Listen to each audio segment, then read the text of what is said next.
অভিষেক যাদব ভারতের আন্ডার-16 Gujarat টাইটান্সের reservoir player. থাকে টালিগঞ্জের কুদঘাট এরিয়ায়।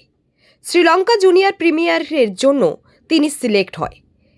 তার কোচ হলেন মেহবুব আলী জাইকে, ট্রেনার হলেন শিবম জয়সওয়াল এবং তাকে যে সাপোর্ট করছে তিনি হলেন রবি ভাইয়া। তাদের সকলের সহযোগিতায় এবং সকলের উদ্যোগে আজ অভিষেক যাদব ইন্ডিয়ার আন্ডার-16 ক্রিকেট প্লেয়ারের মধ্যে অন্যতম এবং তিনি গুজরাট টাইটান্সের হয়ে রিজার্ভার প্লেয়ার হিসেবেও ঘোষিত হয়েছে।